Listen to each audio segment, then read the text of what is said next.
What are you guys going? Yeah, good morning, Dave.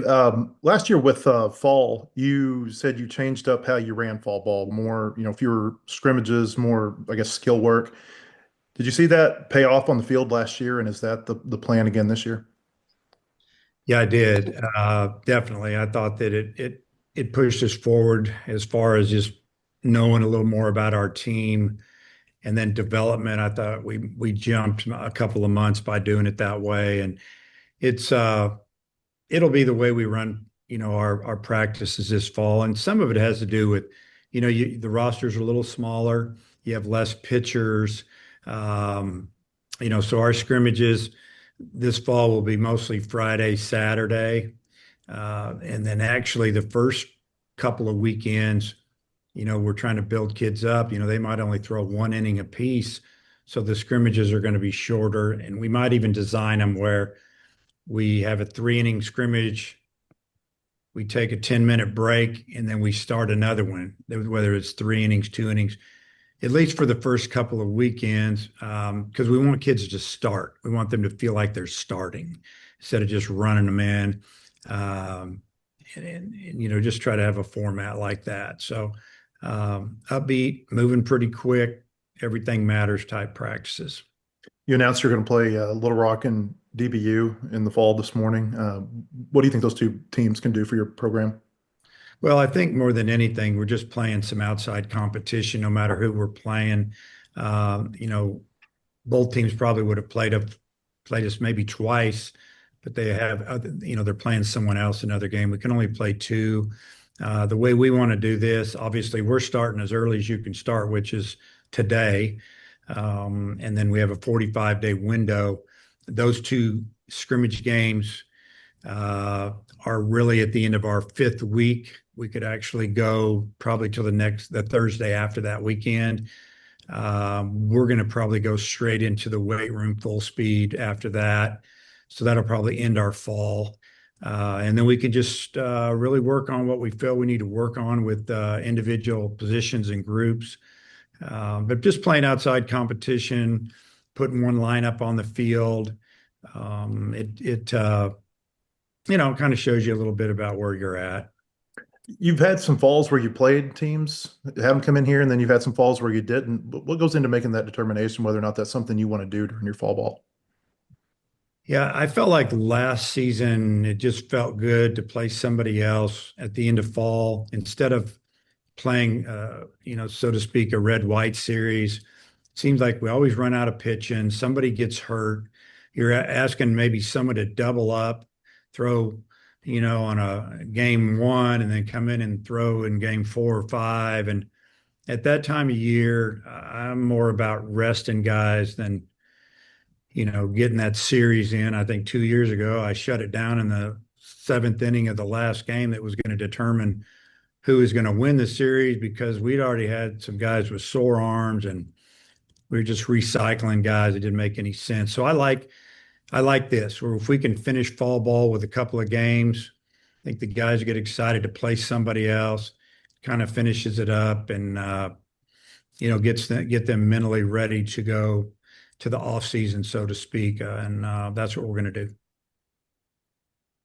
Hutch, go ahead. Dave, you mentioned that new format where you're wanting to do maybe 3 innings, take a break, and then another couple innings, just to have more guys feel like they're starting. Is that maybe because like y'all have so many different options of guys, and you're trying to figure out who you can go to as a starter? Yeah, we have some really good young pitchers in here, a couple three transfers, and a couple three, four, five really that have come back that are sophomores and juniors with experience. I mean, we lost basically our whole starting rotation. Last year we had Gackle starting, then we put him in the pen. He was amazing in the pen. We feel like he'll be a starter this year.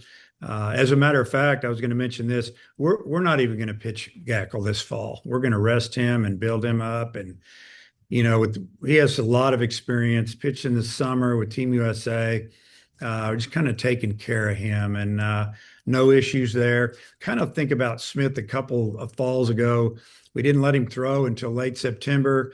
He was going to throw a couple different outings, and the outing he threw, I think he threw 11 pitches and struck out three of our hitters and was throwing the ball in the upper 90s. And we're kind of going, that's probably enough. And we kind of shut him down. So this fall, we're going to do the same with Gackle, but just, let him not even throw to our team. So, but yeah, we just feel like that we've got a lot of decisions to make. We've got to try to develop some guys and maybe as starters, let them come out of the blocks like they are starting the game and get the feel for that. And then the innings will increase the next weekend and the next weekend.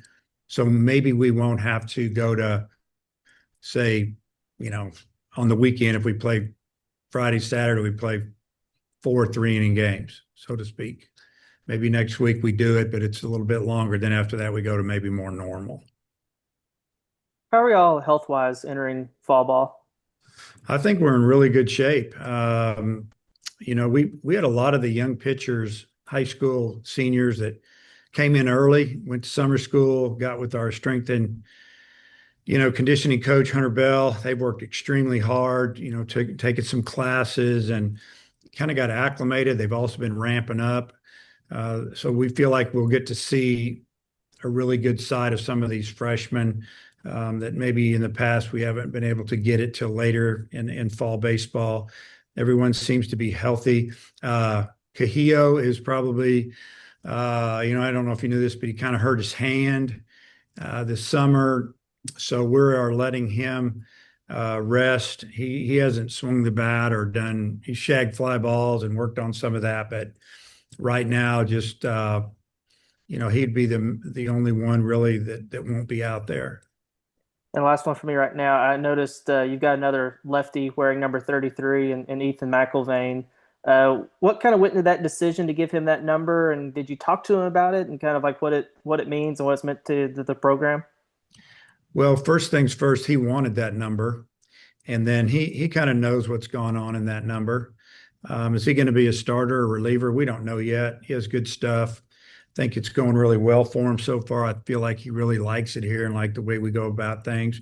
But yeah, I wasn't, I'd make a big deal about it. He knew it was available. I usually put a lefty in it, and he approached me about it. Matt Byrne, go ahead. Yeah, hi Dave. Just to follow up, what's the rehab looking like for Souza and Wiggins as well? Well, Souza's doing great as far as he's taking ground balls and he can swing a little bit at like off the tee or soft toss. He can bunt, he can run. Obviously, we don't want him. When I say run, I'm not going to run him in scrimmages, because of possibility of falling down. But he's moving around really good. Defensively, he looks fantastic fielding the ball. I mean, you can kind of tell he's a man on a mission now. Hopefully, the arm, bounces back as good as it was and hopefully better. But I think he's a little bit ahead of schedule. But you won't see him in any scrimmages this fall unless it's just playing defense, where if he does field it or he gets a ball, where he's got to turn a double play or something, he's not going to throw. What are some of the top experiments that are, on your list for fall ball, whether it's reliever to starter or maybe trying a guy out at a different position? Well, I think that, Cole Gibler's a guy that, we're going to start him a little bit, see how that goes. I mean, we feel good about what we've seen from, say, Colin Fisher, Parker Coyle. Hunter Dietz is back, and he seems to be throwing the ball better than ever. He went and pitched in the Cape and got better every outing. And I don't know. I'd say those are the ones that jump out at me right now. There's some freshmen that, we feel that can help us this season, just on the way they're throwing their bullpens and, looking at their metrics a little bit. But, I don't want to say too much about the young guys yet. But, on the mound, those are some of the experiments. And then obviously, we've got some freshman infielders that, who usually you recruit out of high school. It's a shortstop. So they're all used to playing there. I've told all the infielders we're going to bounce you around a lot. You're going to learn how to play other positions, and we'll just see how it shakes out. I think Charles Davalon is really crushing it in A-ball. I mean, how much time have you had to catch up with some of your draft picks? Yeah, just following them through, nightly reports, that type of stuff. We talk about it in our meetings every now and then with how guys are doing. And yeah, I mean, it's great to see those guys have success. When you're an offensive player, if you know the strike zone and you don't strike out a whole lot, you're gonna hit. That's what he's doing. And then last one, over the course of fall progressing, how vocal do you plan to be about kind of that looming question of taking it from 40 guys down to 34? Well, there's some new rules, and it's hard to go into all the details, and most of them, but uh, they know what they're up against. Doesn't mean that there's a one time situation with all the teams for this year that you might have a 34-man roster, but there's going to be more than that eligible to play, if that makes sense. And I know it doesn't, but it does. And yeah, so that it is what it is, and it's that way everywhere. I think the roster size, most SEC schools are going to be able to go 5 or 6 over 34 and be able to keep around 40. So we'll see how it plays out. Daniel Shee, go ahead.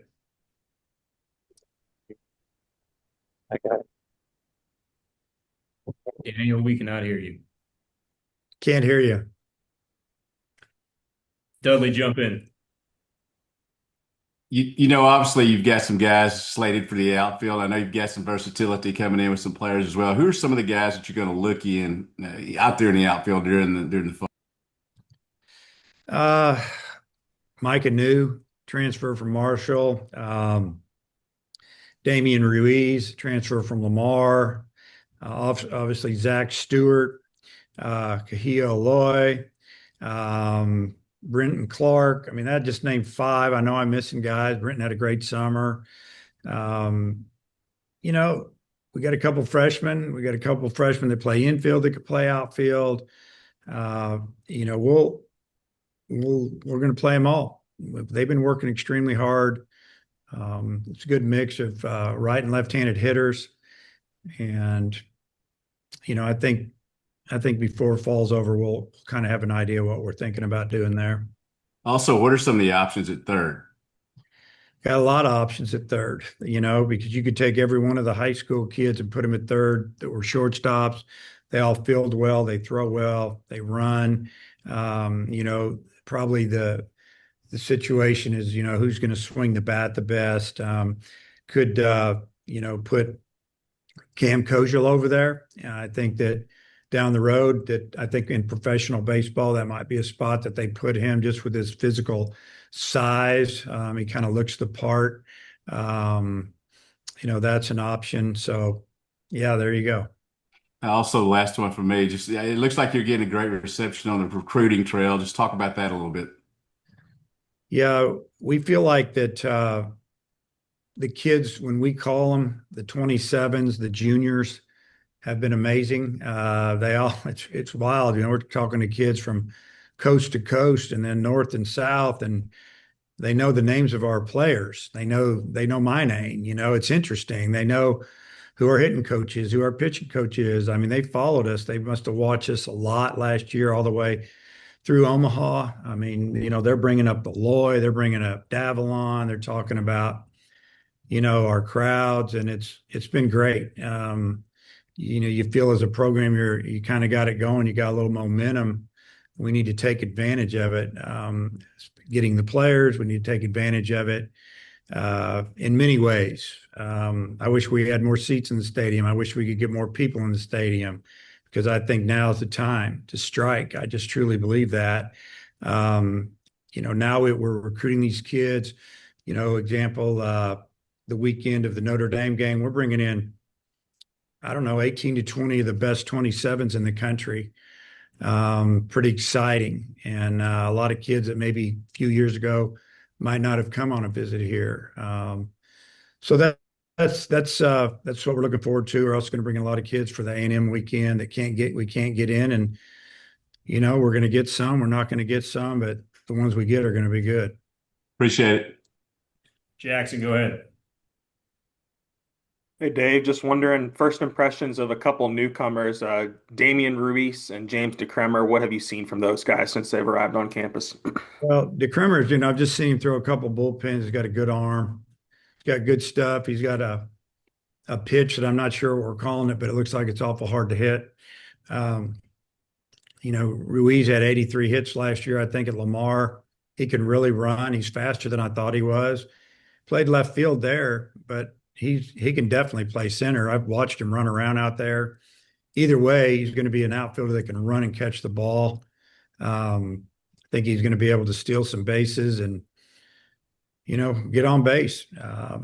So excited about what I've seen in, the last 2 weeks. Obviously, if Nolan gets back to full health, he's a candidate at shortstop. But how do you kind of manage the guys there, when he's maybe not able to make the throws this fall? Who are some options over there? Well, TJ Pompey, young man we brought in from Texas Tech, played a great shortstop in high school. He's played third base, second base there. They've had a shortstop or two that they've left there. He could go. I have a lot of shortstops.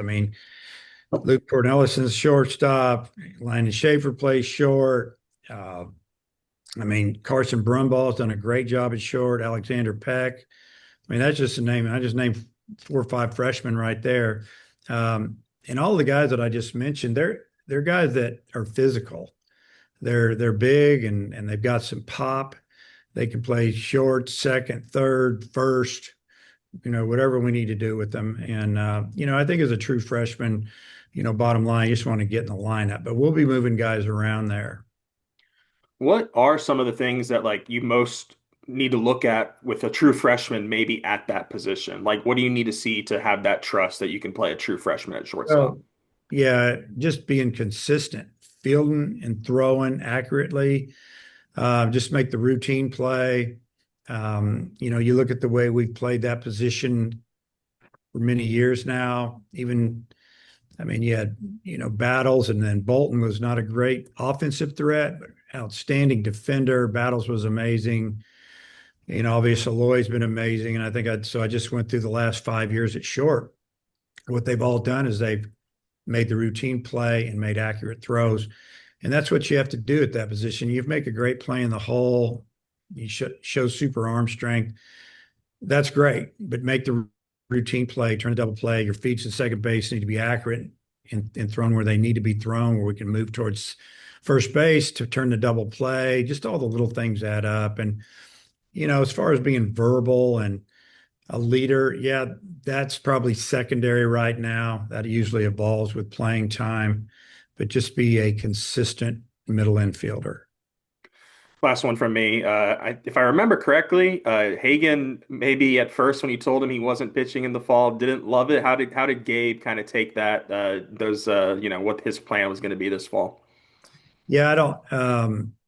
I feel like he was good with it. He kind of gave you that look, and the eyes go up, and they're like, "Yeah, that's probably a good thing," and can really focus on getting super healthy and strong and maybe a little bit of downtime from throwing, because I feel like he needs a little more. And, again, this is from our pitching guys, telling me, Coach Hobbs leading that this would be a good thing. And I'm all for it.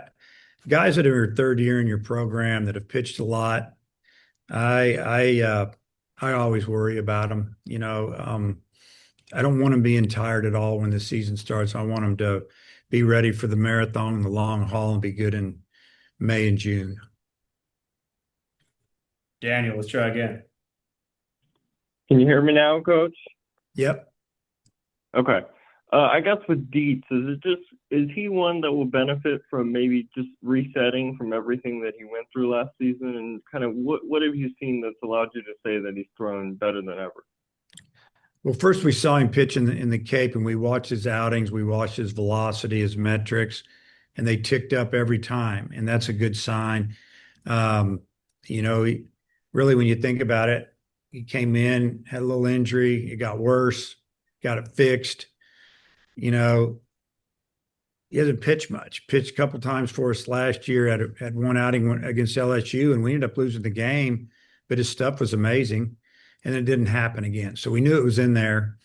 And then the summer ball, like I said, got better and better. Now he's back here. I think he's starting to pitch freer mentally, just let it go. The injury's behind him, and now he's got to build up, gain some confidence, and do what he did when he walked in the door, which was really good, even if he's just that guy as a freshman. But he needs, you're talking about a third-year player that doesn't have very much experience at the Division I level. But the stuff looks like it's going to be there. Hopefully it'll go well this fall, and you never know. Maybe he jumps in that starting rotation. And then you had Jimenez last year from Oregon State, DeCramer this year, and then Kozel from Vanderbilt last year, McElvain this year. Is there, some kind of connection that maybe some of the players that you've transferred in past, put in a good word for you, or, is there any connection there, I guess? Well, I don't really know if those guys knew each other a lot. Obviously, the two Oregon State guys knew each other. We just knew that when DeCramer got in, we knew he had a good arm, but his stats were just okay if you looked at him, but it didn't match up to the stuff. So maybe there was something going on there. And when he got in, we got him. I'm sure it didn't hurt that we had a player in here from his former school. With Kozel, I really don't know, if he talked with McElvain a lot, if any, but I can tell you this. When McElvain got in, we knew what he was coming out of high school. He pitched against us. We knew that the stuff was there. The numbers weren't there. Basically, he just felt like he needed a new start. I mean, they do a great job at Vandy. So sometimes you just need to do something different. We wanted him. We had a need for that, and we got him. I'm sure that he probably, before he made his final decision, talked to a former teammate about it. And, but, I'm glad that both of them are here. All right, come back around, Matt. This is the longest you've ever had a coaching staff together. What's been the importance to keep this group for all these years?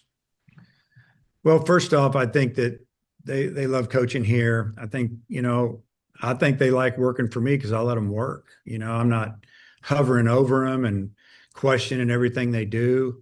I don't micromanage. I've said that many a time. I think they appreciate that. We've been winning a lot. I don't know.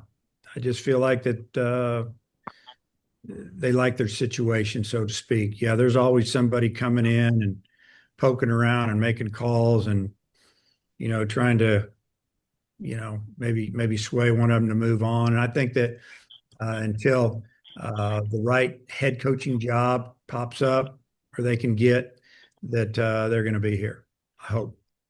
Cooper Dossett, what's he able to do this fall? I'm super excited for Cooper. I'm glad you brought him up. I mean, I've said it before, he has worked as hard as anybody if I've ever seen rehabbing. I made the comment earlier that, I walk through the weight room on the way to the field, for all of our home games, and he's always in there either stretching, lifting, doing something, and maybe that was his time slot to do all that, but I see him in there all the time. And I've seen him throw a few bullpens, and it looked really good. And if he can take the bullpen to the mound, it's going to be great for him. It's going to be great for us. And I'm excited to see him get out there and compete this fall and get ready for spring. And then you've mentioned two of your other transfer pitchers. I wanted to ask you about Jackson Kircher and what do you see his role being on the team? Well, Jackson, coming out of high school, Jackson went to Oklahoma, and looking back, we should have recruited him a little bit harder. We didn't know if he wanted to hit or pitch or both, and had a great arm. I think that his better days are in front of him. He's thrown really well. He's big. I think he's super happy to be here. I think he's just happy being a Razorback, but now he wants to be a big part of the team. I don't know. We'll just let his role develop. I mean, the stuff's, the velocity and all that is really good. Now, if he develops that secondary and third pitch, I mean, he could be a closer, he can be a middle guy, and if you got three, he can be a starter. So, it's his sophomore year, but he'll be a big part of our pitching staff. Hutch, you want to wrap it up? Dave, you mentioned the smaller rosters earlier. I remember when the House settlement came out, you weren't necessarily the biggest fan of the reduced roster sizes. Now that you're kind of seeing the impact of it, kind of what are your thoughts on all that? Well, I mean, obviously we have to get to a number, as far as who are turning in, who's eligible to play. Um, I think any coach in this league would tell you if you're trying to run a fall practice and you're talking about development, maybe redshirting a couple of guys, especially when you're talking maybe in-state kid that, you think's athletic or has a really good arm that really wants to be at the University of Arkansas, and you know that you're going to redshirt him and he knows that coming in, a lot of that has gone away, which is disappointing because, development is big and now it's all about jumping around and, being at this school and then that school. And yeah, I'm not a big fan of that. I think she'd be able to transfer like one time and then, then you might have to sit out if you want to do it again. And, but anyway, that's another subject. I don't think it's really affected us the way we recruit. I think it's just affecting the kids coming out of high school. I mean, there's a lot of good high school kids that are going to trickle down to mid-majors or to junior colleges. And the kids that are good that are going to go to these mid-majors, they're going to just use it like a junior college and they're going to go back to a Power Four if they get an opportunity. And then that just cuts down on the young kids coming into those schools. So I don't know the exact answer, but I just kind of feel bad for maybe the kids coming out of high school. And then also, I mean, you've got, the increase in scholarships too. You don't have just the 11.7. I remember I talked to Parker Coyle and he said that was a big deal with his decision to come back. I mean, are you seeing some trickle down of like maybe the guys coming to school that wouldn't otherwise, or guys coming back for another year because of the increased scholarship on top of the NIL and rev share?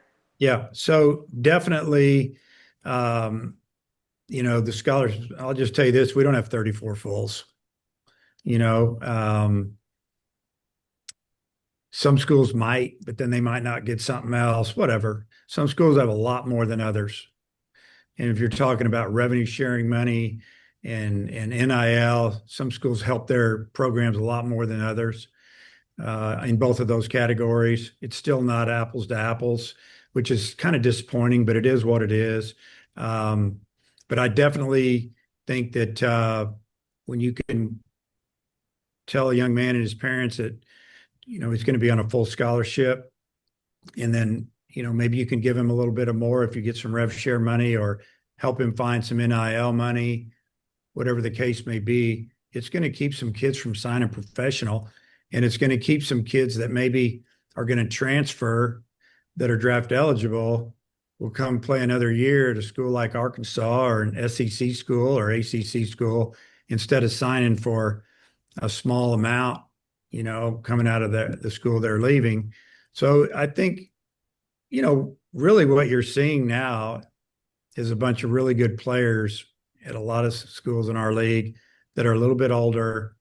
And the brand of baseball, I mean, you look at our team last year, we were really good, really fun to watch. And I've had hundreds of people tell me that, writing letters to me, emails, handwritten letters. I got more handwritten letters this summer and all up till today, honestly, than I've had in the last 3 or 4 years.